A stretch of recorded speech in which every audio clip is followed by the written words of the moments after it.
Assalamualaikum viewers, I am Sadia Chaudhary here, and in this lecture we will start a new chapter, chapter number 3 of 10th Mathematics Science, and name of this chapter is Variations. बड़ा interesting सा chapter है ये, बहुत easy भी है variations. मतलब ये है कि तब्दीलियाँ, डिफरेंट हालतें, सिचुएशंस, यानी टाइम के साथ साथ या किसी और वजह से किसी चीज़ की डिमांड में कमी या इजाफा होना, इसको इसकी यानी बेहतरीन एग्जांपल है सीजनल वेरिएशंस की। जैसे आजकल सर्दी है और लाहौर में तो बहुत ज़्यादा सर्दी है, और इस सर्दी में सूप, चाय वगैरह इनकी डिमांड में इजाफा हो जाता है as compare to cold drinks के। तो यही है कि एक चीज़ की वजह से किसी दूसरी चीज़ पे जो इफ़ेक्ट होता है वो वेरिएशंस हैं, यानी क्या तब्दीली आती है या क्या रिज़ल्ट निकलता है किसी एक चीज़ के बढ़ जाने से या कम हो जाने से। ये असल में वेरिएशन है, और मैंने तो एग्जांपल दिया सीजनल वेरिएशन की। इसके अलावा बहुत सारी वेरिएशंस होती हैं, जैसे टाइम के साथ एज में और वेट में और हाइट में इजाफा होना। चलें हम लोग सबसे पहले तो मेन डेफिनेशंस देखते हैं। इस चैप्टर में किस किस चीज़ की डेफिनेशन है, रेशो प्रोपोर्शन की है, उनको पहले देखते हैं, फिर एक्सरसाइज पे जाएंगे। जो सबसे बड़ी डेफिनेशन है वो डेफिनेशन है रेशो की। आ रिलेशन बिटवीन टू क्वांटिटीज़, यानी दो क्वांटिटीज़ के दरमियान रिलेशन होता है ये, और वो क्वांटिटीज़ क्या होनी चाहिए, सेम काइंड की। Same kind mean मयर्ड in the same unit, यानी सेम यूनिट में होनी चाहिए। अगर आप किलोमीटर में कोई क्वांटिटी ले रहे हैं तो दूसरी जो क्वांटिटी भी है वो उसी सेम यूनिट में होनी चाहिए। वो एक छोटा यूनिट या बड़ा यूनिट हो सकता है, इससे कोई फ़र्क नहीं पड़ता, लेकिन होनी सेम चाहिए। मतलब मीटर में या केजी में नहीं हो जानी चाहिए। तो बात वो ये है कि आपने जो दो क्वांटिटीज़ लेनी है वो सेम काइंड की होनी चाहिए, और उनके दरमियान जो रिलेशन होता है वो क्या कहलाता है, रेशो कहलाता है। लेट कर लेते हैं कि A and B are two quantities of same kind, यानी सेम काइंड की हमारे पास ये दो क्वांटिटीज़ हैं ए एंड बी। तो जब हम रेशो लिखेंगे वो लिखेंगे, यानी रिटर्न लिखा जाएगा ए रेशो बी, और इन फ्रैक्शन फॉर्म में हम इसको लिखेंगे ए ओवर बी लिखेंगे। यानी अगर कोई भी आपके पास दो क्वांटिटीज़ हैं तो उनको जब हमने मैथमेटिकली या रिटर्न फॉर्म में लिखना है तो ए रेशो बी लिखेंगे, ये नोटेशन है रेशो की। और अगर फ्रैक्शन फॉर्म में लिखेंगे तो ए ओवर क्या लिखेंगे, बी लिखेंगे। कुछ इंपॉर्टेंट बातें हैं। फर्स्ट बात तो यह है कि जो ऑर्डर होता है ना इन्हीं रेशो का, वो इम्पोर्टेंट होता है। The order of the elements in a ratio is important. मतलब अगर आपके पास ए रेशो बी है तो ये इक्वल नहीं हो सकती बी रेशो ए के, यानी A over B is not equal to B over A. ये दोनों आपस में इक्वल नहीं हो सकती। यहाँ रेशो की फॉर्म में लिख लें ए रेशो बी इक्वल नहीं हो सकती बी रेशो ए के। ऑर्डर बहुत इंपॉर्टेंट है। और दूसरी एक और बात कि जो रेशो है इसका यूनिट नहीं होता। रेशो हैज़ नो यूनिट, आपका इसका यूनिट नहीं होता, क्योंकि जब हम लोग इसको फ्रैक्शन की फॉर्म में लिखते हैं तो जो दोनों यानी क्वांटिटीज़ के साथ यूनिट होता है वो कैंसिल हो जाता है, इसलिए जो हमारे पास फाइनल रिजल्ट आता है उसमें यूनिट नहीं आता। इसके अलावा जो आप लिखते हैं ए रेशो बी, तो जो फर्स्ट वाला आपका एलिमेंट होता है इसको बोलते हैं हम लोग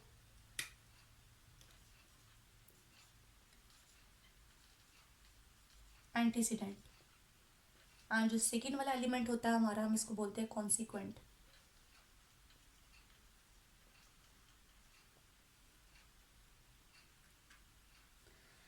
ये मैंने रेशो के बारे में बता दिया कि रेशो क्या एक रिलेशन है दो सेम क्वांटिटीज़ के दरमियान में, और उसको लिखते इस तरह से हैं, और अगर फ्रैक्शन फॉर्म में लिखेंगे तो ऐसे लिखेंगे। और दूसरा यह है कि रेशो में ऑर्डर बहुत काउंट करता है, आप ए ओवर बी नहीं लिख सकते बी ओवर ए के इक्वल। और एक बात ये कि इसका यूनिट भी नहीं होता। और जो ये दो एलिमेंट हैं इन एलिमेंट के नेम है, और नेम क्या है, फर्स्ट वाले का एंटीसीडेंट एंड सेकेंड वाले का कॉन्सिक्वेंट। जो नेक्स्ट डेफिनेशन है वो नेक्स्ट डेफिनेशन है प्रोपोर्शन की। प्रोपोर्शन इज अ स्टेटमेंट, यानी प्रोपोर्शन क्या है, एक ऐसी स्टेटमेंट है which is expressed as an equivalence of two ratios, यानी हमारे पास कोई भी दो रेशियोज हैं उनके दरमियान हम इक्वलेंस लगा देते हैं तो जो रिजल्ट आते हैं या स्टेटमेंट है वो क्या कहलाती है, आपकी प्रपोर्शन कहलाती है। लेट कर लेते हैं कि आपके पास दो रेशोज हैं, यानी ए रेशो बी है एंड एक सी रेशो डी है। तो हम लोग जब प्रपोर्शन लिखेंगे यानी इन दो रेशोज का जो प्रपोर्शन होगा वो कैसे लिखा जाएगा, A ratio B is equal to C ratio D. यानी इनके दरमियान इक्वलेंट की जो नोटेशन हम लगा देते हैं तो हमारे पास ये दो रेशोज मिलके क्या बना देती हैं, प्रपोर्शन बना देती हैं। और यहाँ पे जो आपका ये और ये वाला एलिमेंट है यानी ए एंड डी, ये एलिमेंट कहलाता है एक्सट्रीम्स कहलाती हैं। ये क्या कहलाती हैं, एक्सट्रीम्स कहलाती हैं।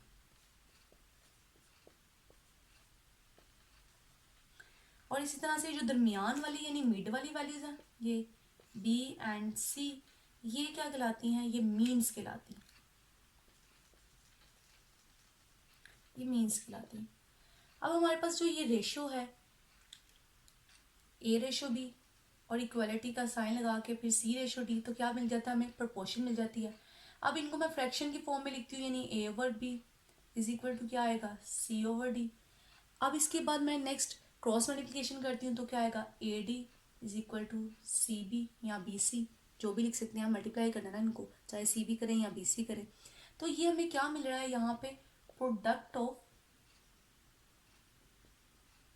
ए डी क्या है, extremes is equal to product of means, क्योंकि सी भी क्या है, मीन्स है। तो यानी प्रोडक्ट ऑफ एक्सट्रीम्स यानी ए और डी का प्रोडक्ट जो है ना वो इक्वल होता है किसके, सी एंड बी के प्रोडक्ट के। इस रूल को हम यूज़ करके बहुत सारे क्वेश्चंस हैं उनको सॉल्व करते हैं जहाँ पे हमने ये प्रोडक्ट ऑफ एक्सट्रीम्स इक्वल करना प्रोडक्ट ऑफ मीन्स के। चलिए हम एक्सरसाइज की तरफ मूव करते हैं। क्वेश्चन नंबर 1 है एक्सरसाइज 3.1 का, express the following as a ratio A ratio B and as a fraction in its simplest form. यानी आपने इनको क्या करना है, एक्सप्रेस करना है एज अ रेशो और फ्रैक्शन की फॉर्म में कन्वर्ट करके इसको सिंपलेस्ट फॉर्म में क्या करना है, कन्वर्ट करना है। आपने इसकी सिंपलेस्ट फॉर्म बतानी है। चलिए स्टार्ट करते हैं। जो मैंने फर्स्ट पार्ट लिखा है वो है ₹750 एंड ₹1250 यानी 1250, ₹750 एंड ₹1250। हमने क्या करना है, सबसे पहले तो इनको रेशो की फॉर्म में लिखना है। ये आपकी ए टर्म है, ये आपकी क्या है, बी, तो क्या आएगा, ₹750 रेशो ₹1250। अब इसको फ्रैक्शन की फॉर्म में जब मैं लिखूंगी तो रुपीज़ क्या आ जाएगा, 750 ओवर ₹1250। ये यूनिट एक दूसरे से कैंसिल हो जाते हैं, तभी रेशो का कोई यूनिट नहीं होता। अब इसके बाद आपने इसको सिंप्लीफाई कर देना है, या आप कैलकुलेटर से भी डायरेक्ट सिंप्लीफाई कर सकते हैं या उससे इसकी कटिंग कर दें, तो फाइनल रिजल्ट जो हमारे पास आता है वो क्या आता है, 3/5 आता है। उसको अगेन मैं रेशियो की फॉर्म में लिख सकती हूँ 3:5। यहाँ पे मैंने पीछे एक बात की थी कि ऑर्डर की, अगर 3:5 करते हैं यानी मतलब 3/5 करते हैं तो पॉइंट में समथिंग हमारे पास आंसर आएगा कुछ भी। अगर मैं इसका ऑर्डर चेंज कर देती हूँ 5/3, तो यहाँ से जो मेरे पास रिजल्ट आएगा वो 1 पॉइंट समथिंग आएगा। तो ये दोनों आपस में इक्वल कभी भी नहीं हो सकते, इसलिए वहाँ पे ये स्पेशल बताया गया है कि इनकी अगर पोजीशन चेंज कर देते हैं तो जो आपकी रेशियो है वो चेंज हो जाती है, वो सेम नहीं होती, इसलिए ऑर्डर बहुत काउंट करता है इसमें रेशियो में। नेक्स्ट एक और पार्ट देख लेते हैं इसका हम लोग। जी, ये पार्ट नंबर 4 लिखा है जो है 27 मिनट्स 30 सेकेंड एंड जो दूसरी यानी इसकी क्वांटिटी है वो 1 आवर है। तो अब हमने क्या करना है, सबसे पहले तो इनके यूनिट को सेम करना है, क्योंकि यहाँ पे मिनट और सेकंड आ रहे हैं, यहाँ पे आर आ रहा है यानी घंटे में। तो हमने क्या करना है, सबको पहले सेकंड में कन्वर्ट कर लेते हैं, छोटे यूनिट में कन्वर्ट कर लेते हैं। उसके बाद हम इसको क्या करेंगे, रेशो की फॉर्म में लिखेंगे और उसके बाद उसको सिंपलेस्ट फॉर्म में कन्वर्ट कर देंगे। अब 1 मिनट में कितने सेकंड होते हैं, 60 सेकंड होते हैं। अभी 27 मिनट है, इसका मतलब है मुझे इसको किससे मल्टीप्लाई करना पड़ेगा, 60 से, और उसमें नेक्स्ट ये 30 क्या करना पड़ेगा, ऐड, तो ये सारा किस में कन्वर्ट हो जाएगा, सेकंड में। अब 1 घंटे में कितने मिनट होते हैं, 1 घंटे में 60 मिनट्स होते हैं, और हर मिनट में कितने सेकंड होते हैं, आगे 60 सेकंड होते हैं, यानी हर मिनट में कितने होते हैं, 60 सेकंड। तो यहाँ पे 1 घंटे के अंदर पहले तो 60 मिनट्स है और हर मिनट में कितने सेकंड है, 60। तो मैंने इसको भी किस में कन्वर्ट कर दिया, 60 सेकेंड्स में कन्वर्ट कर दिया यूनिट को। यहाँ से मेरे पास कैलकुलेट होके आ जाएगा 1650 सेकेंड्स, और यहाँ से मेरे पास आ जाएगा 3600 सेकेंड्स। अब हम इसको रेशियो में लिख लेते हैं। जब हम रेशियो में कन्वर्ट करेंगे तो क्या आएगा, 1650 second ratio 3600 seconds. Fraction form में लिखेंगे तो 3600 डिवाइड हो जाएगा, सेकेंड सेकेंड से कैंसिल हो गया, 1650 3600 हो गया। और जो इसकी सिंपलेस्ट फॉर्म होगी, डायरेक्ट कैलकुलेटर से भी लिख सकते हैं और आप डिवाइड करके भी लिख सकते हैं, तो रिजल्ट आएगा 11/24। और रेशो की फॉर्म में क्या बनेगा, 11/24। ये इसकी क्या आ गई, सिंपलेस्ट फॉर्म आ गई।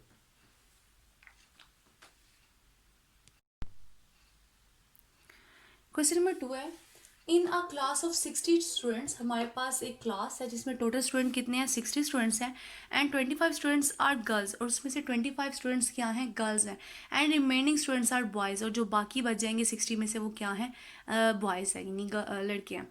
तो अब हमने फर्स्ट पार्ट निकालना है बॉयज़ टू टोटल स्टूडेंट्स, यानी रेशियो हमने निकालनी है बॉयज़ की किसके साथ, टोटल स्टूडेंट्स के साथ, और सेकेंड रेशियो हमने निकालनी है बॉयज़ टू गर्ल्स के साथ। चलें देखते हैं, सबसे पहले डिटेल लिखते हैं, यानी मतलब टोटल स्टूडेंट्स कितने हैं हमारे पास,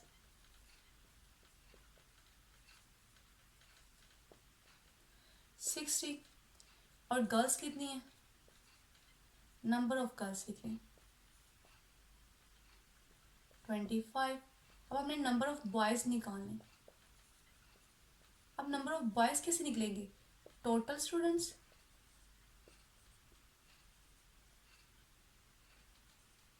माइनस नंबर ऑफ गर्ल्स, जितनी गर्ल्स है वो क्या कर देंगे, माइनस कर देंगे, 60 माइनस 25, तो हमारे पास बाकी आएगा 35।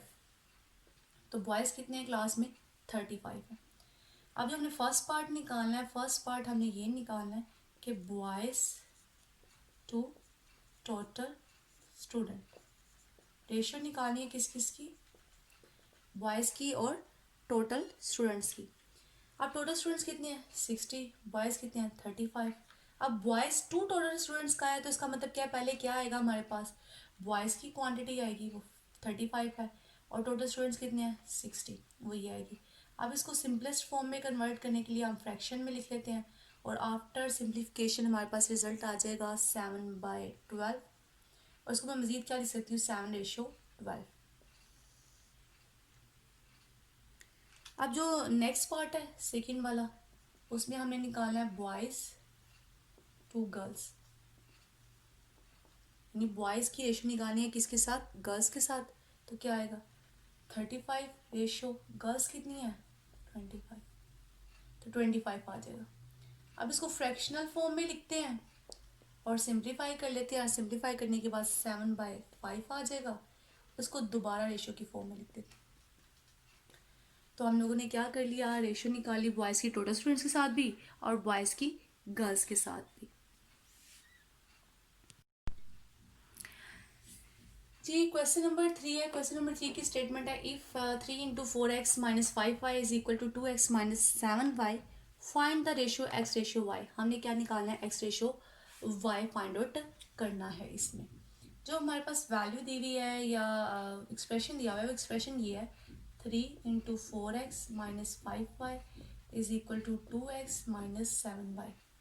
यहाँ पे हम लोग क्या करेंगे, पहले इसको सिंप्लीफाई कर लेते हैं, 4 3 का क्या आ जाएगा 12x एंड 5 3 का 15y is equal to 2x - 7y।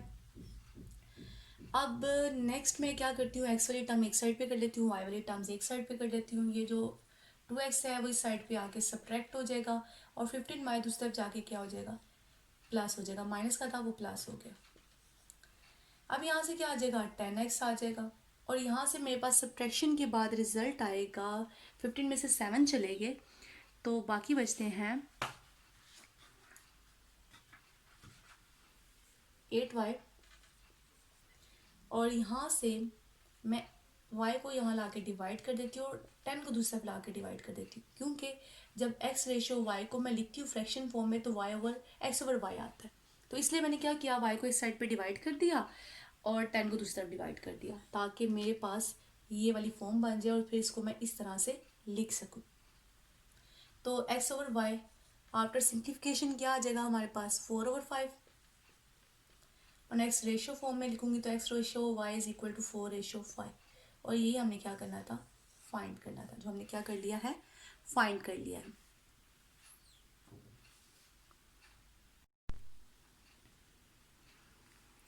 Ji question number 4 है find the value of p। हमने p की वैल्यू क्या करनी है, फाइंड करनी है इफ द रेशियो, यानी ये जो रेशियो है हमारे पास ये एंड ये रेशियो 3/4 आर इक्वल, यानी ये दोनों रेशियो आपस में क्या है, इक्वल है। इसको यूज करते हुए हमने क्या करना है, वैल्यू फाइंड आउट करनी है किसकी, p की वैल्यू फाइंड करनी है। अब by condition, by given condition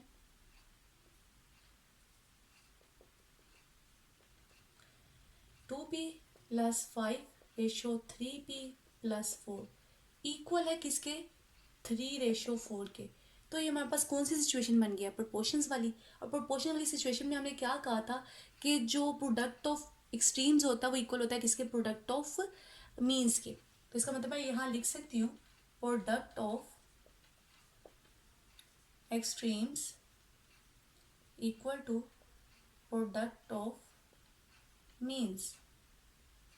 अब एक्सट्रीम्स क्या है, ये वैल्यू और ये वैल्यू आपकी क्या है, एक्सट्रीम है।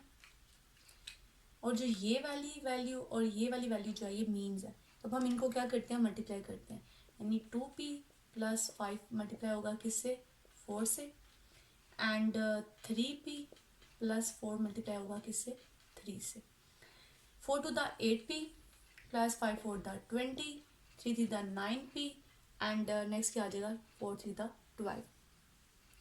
अब मैं नेक्स्ट p वाली टर्म्स एक साइड पे कर लेती हूँ, 12 इधर आके सब्ट्रैक्ट हो जाएगा और 8p उधर जाके सब्ट्रैक्ट हो जाएगा। तो यहाँ से क्या आ जाएगा p और यहाँ से क्या आ जाएगा 8। तो हमने p की वैल्यू फाइंड आउट कर लिया, वो क्या है 8।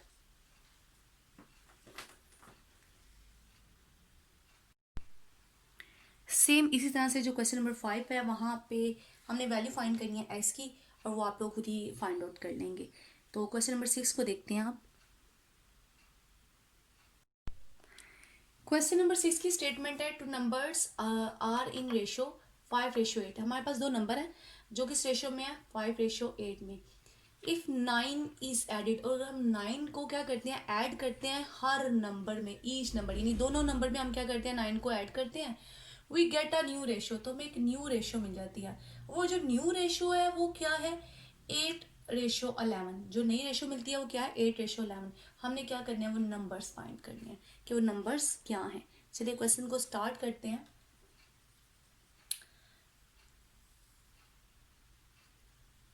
The ratio of two numbers is क्या थी, 5/8। Multiply each number of the ratio with x. हम क्या करेंगे, मल्टीप्लाई करते हैं यहाँ पे, मल्टीप्लाई ईच नंबर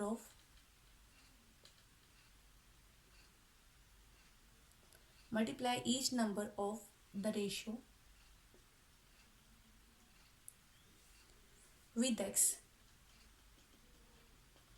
हमने इन दोनों को क्या करना है, एक्स से क्या कर देना है, मल्टीप्लाई कर देना है।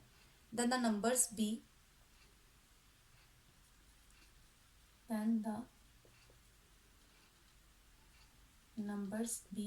तो नंबर्स क्या हो जाएंगे हमारे पास, 5x एंड 8x, हमारे पास ये नंबर्स आ जाएंगे। एंड द रेशियो बिकम्स, और जो रेशियो बन जाएगी वो क्या बनेगी, the ratio becomes 5x ratio 8x। फिर से बता देती हूँ, the ratio of the two numbers, हमारे पास दो नंबर हैं 5 और 8, उनकी रेशियो ये है। जो भी दो नंबर्स हैं यानी उनकी रेशियो क्या है, 5/8 है। Multiply each number of the ratio, यानी इसके हर नंबर को, यानी इस रेशियो के हर नंबर को, ईच नंबर को हम किससे मल्टीप्लाई करेंगे, एक्स से। और जो नई रेशियो बनेगी, यानी मतलब उसको रेशियो की फॉर्म में लिखेंगे तो क्या बनेगा, 5x ratio 8x। Now according to the given condition,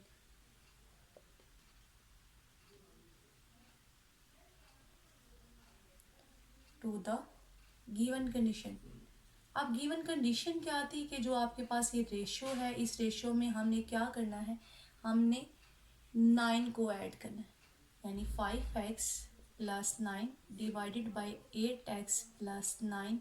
तो नई रेशियो बन जाती है, और नई रेशियो क्या है, 8 रेशियो 11, यानी 8/11 ये बन जाती है। अब हम यहाँ पे क्रॉस मल्टीप्लिकेशन करते हैं। 11 मल्टीप्लाई होगा 5x प्लस 9 से, और 8 मल्टीप्लाई हो जाएगा 8x प्लस 9 से। यहाँ आएगा 55x and plus 99, 8 8 the 64x plus 8 9 the हमारे पास आ जाएगा 72। अब 55 को मैं दूसरी तरफ जाके क्या कर देती हूँ, सब्ट्रैक्ट, और यहाँ पे 72 को ला के सब्ट्रैक्ट कर देती हूँ। तो मेरे पास आफ्टर सब्ट्रैक्शन वैल्यू आएगी यहाँ पे 9x, और इस साइड पे क्या आएगी सब्ट्रैक्ट होके 27। अब 9 को मैं यहाँ डिवाइड कर देती हूँ, तो आफ्टर सिंप्लीफिकेशन मेरे पास x की वैल्यू आ जाएगी 3।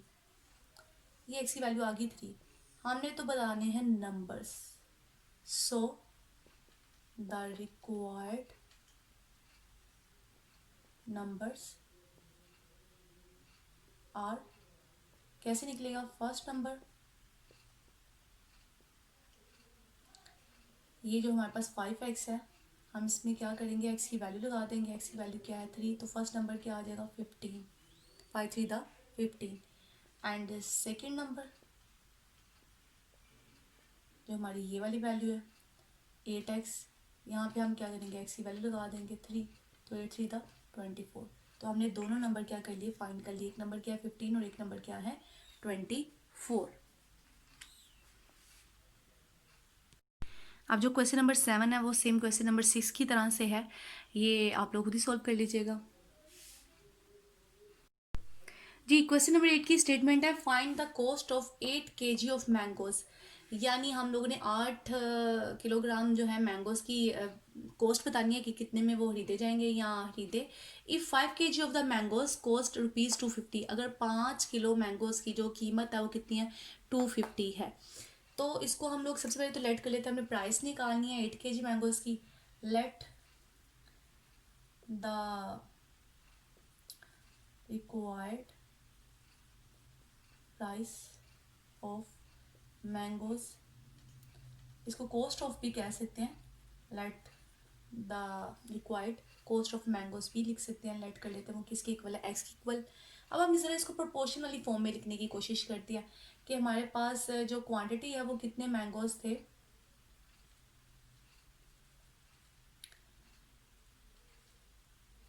8 kg।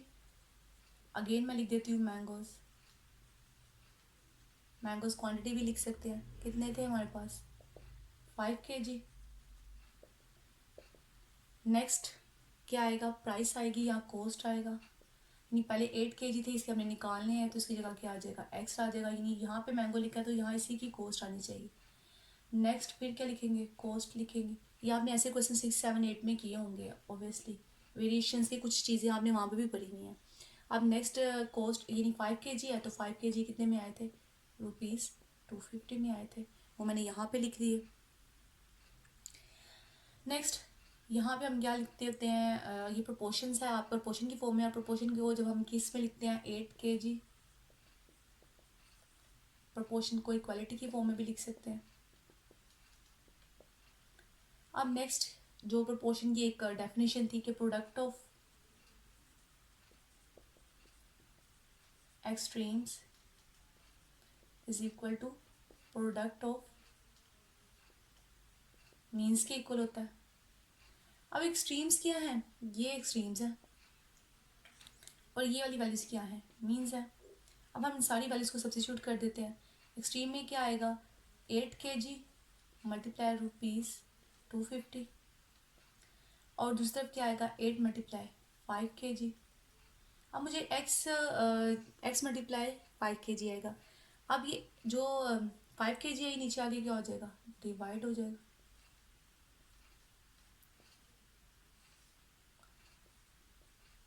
अब के जी यूनिट से कट जाएगा, और यहाँ पे इसकी सिंप्लीफिकेशन इसके साथ हो जाएगी 5 1 the 5 and 5 5 the 25।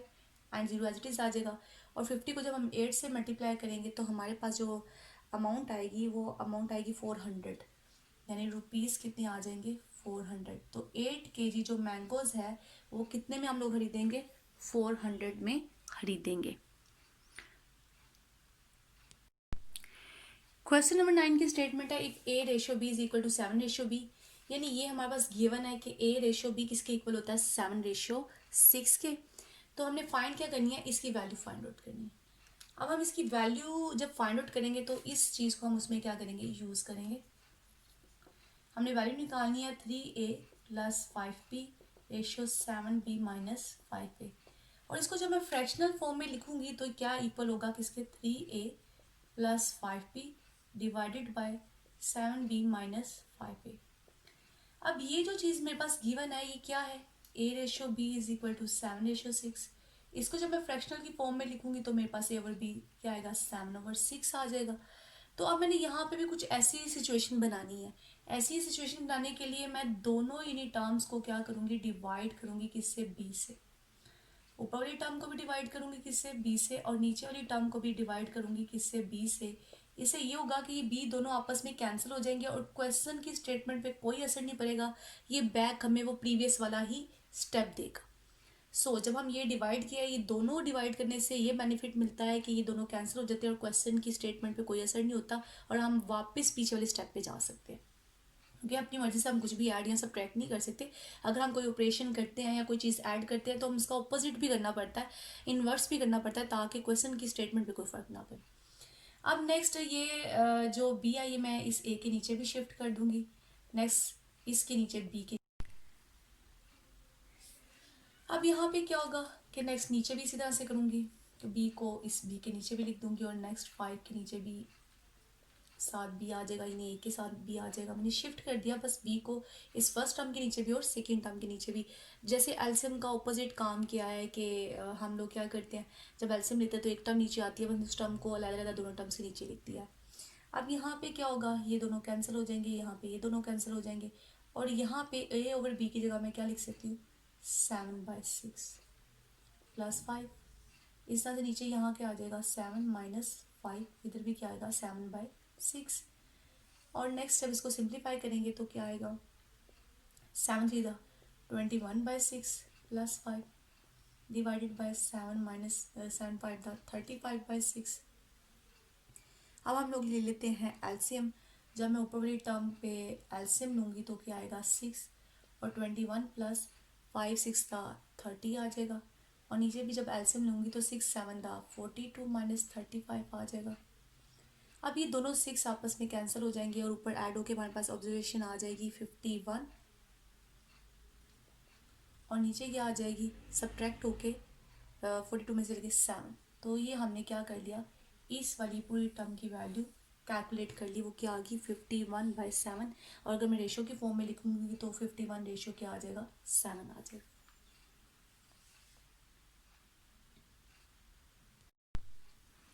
Ji question number 10 है, कंप्लीट द फॉलोइंग। हमने इसको क्या करना है, कंप्लीट करना है।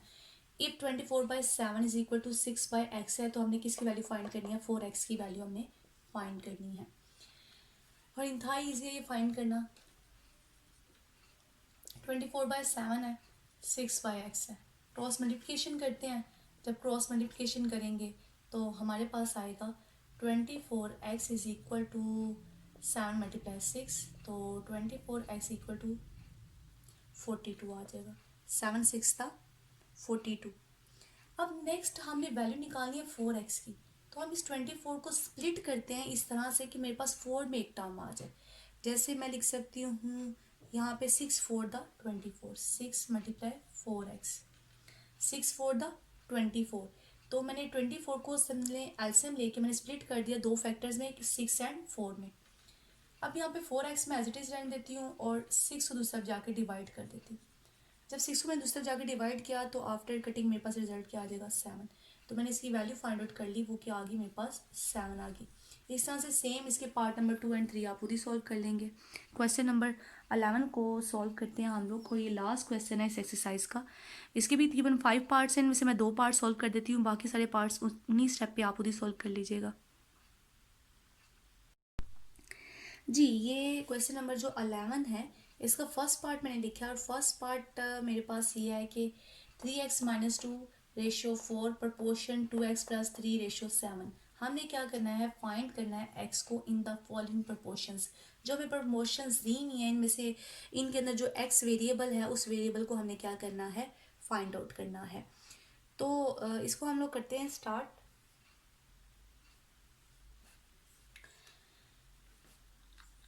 सबसे पहले तो जो डेफिनेशन थी प्रोपोर्शन की वो क्या थी, वो थी इक्वलेंस ऑफ टू रेशियो। तो हम यहाँ पे क्या कर लेते हैं, सबसे पहले तो इक्वलेंस वाले साइन में चेंज कर लेते हैं इसको। इक्वल्स वाले साइन में चेंज कर लिया, उसके बाद हम लोग वो डेफिनेशन अप्लाई करेंगे, product of extremes is equal to product of means. जब हम ऐसे करेंगे तो ये हमारे पास क्या है, एक्सट्रीम्स है, और ये हमारे पास रिजल्ट किसका है, मीन्स का। यानी 4 multiply 2x plus 3 means and 7 multiply 3x minus 2 क्या आ गया, एक्सट्रीम्स आ गए।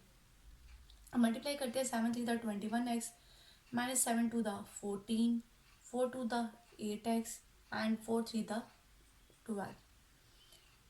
8x को मैं यहाँ ला के सब्ट्रैक्ट कर देती हूँ और 14 को दूसरी तरफ जाके ऐड कर देती हूँ।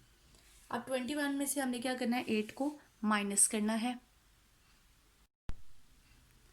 तो ये सब्ट्रैक्ट होने के बाद हमारे पास आ जाएगा 13x, और यहाँ पे 4 इंटू 6 एंड 26 आ गया। हमने x की वैल्यू फाइंड आउट करनी है, तो ये 13 दूसरी तरफ जाके डिवाइड हो जाएगा और 13 टू द क्या आ जाएगा, 26 आ जाएगा। तो हमने वैल्यू निकाल ली है x की। अब इस तरह से एक और पार्ट सॉल्व कर लेते हैं हम लोग। जी, मैंने पार्ट नंबर 4 लिखा है, P square plus P Q plus Q square x ratio x proportion P Q minus Q cube divided by P plus Q and ratio P minus Q का whole square. हमने क्या करना है, इसमें जो x है हमने इस x की वैल्यू कैलकुलेट करनी है। ये प्रोपोर्शन है, तो प्रोपोर्शन का मतलब क्या है कि यहाँ पे जो साइन है प्रोपोर्शनल का, वो किस में कन्वर्ट हो जाता है, इक्वलेंस में। तो मैं पहले इसको इक्वलेंस में लिख लेती हूँ।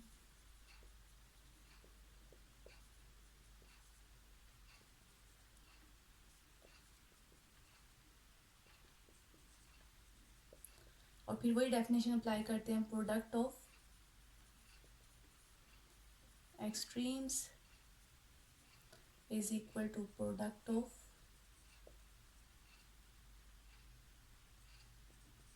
means।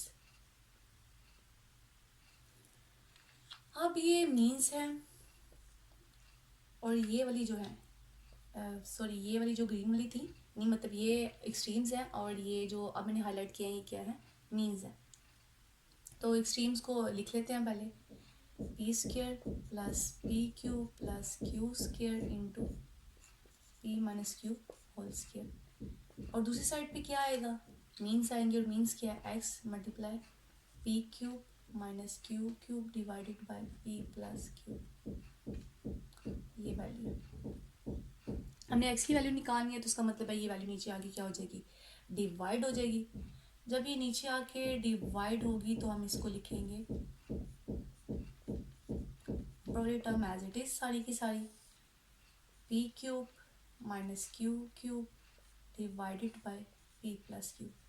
ये जो नीचे वाला फैक्टर है ये ऊपर वाले फैक्टर से यहाँ आके क्या हो जाएगा, मल्टीप्लाई हो जाएगा। इस साइड पे रहा x, जब ये ऊपर आके मल्टीप्लाई होगा तो क्या होगा, p plus Q into P square plus P Q plus Q square into P minus Q whole square divided by P cube minus Q cube. अब यहाँ पे हम फॉर्मूला अप्लाई करेंगे, क्यू क्यूब वाला और पी क्यूब वाला। ऊपर वाला फैक्टर एज इट इज आ जाएगा सारा, मैंने एज इट इज लिख दिया सारा का सारा, और नीचे फॉर्मूला लगेगा। और फॉर्मूला क्या होता है हमारा, कि अगर ए की क्यूब माइनस बी की क्यूब होता है तो किसके इक्वल होता है, A minus B into A का square plus A multiply B plus B का स्क्वायर। यानी first term minus second term first term का square, first term multiply second term and second term का स्क्वायर। अब यही formula मैं नीचे लिख देती हूँ यहाँ पे, p minus Q into P square plus P Q plus Q square. अब यहाँ पे जो ये वाला पूरा फैक्टर है इस कंप्लीट फैक्टर से कट जाएगा, ये एक टर्म इस दो टर्म में से एक से कट जाएगी, तो बाकी हमारे पास एक रह जाएगी, यानी x क्या आ जाएगा p plus Q into P minus Q. और यहाँ पे अगेन हम फॉर्मूला लगा देंगे क्योंकि दोनों सेम फैक्टर है बट विद ऑपोजिट साइन, तो क्या आ जाएगा फर्स्ट टर्म का स्क्वायर माइनस सेकेंड टर्म का स्क्वायर, तो पी स्क्वायर माइनस क्या आ गया क्यू स्क्वायर, और हमने x की वैल्यू क्या कर ली है फाइंड आउट कर लिया। इस तरह से बाकी जितने पार्ट्स हैं वहाँ पे इसी तरह से आप बाकी पार्ट्स के भी क्या कर लेंगे, x की वैल्यूज़ कैलकुलेट कर लेंगे। इंशाल्लाह नेक्स्ट वाले लेक्चर में हम 3.2 एक्सरसाइज को देखेंगे। मेरे चैनल को सब्सक्राइब और लाइक ज़रूर करें। अल्लाह हाफिज़।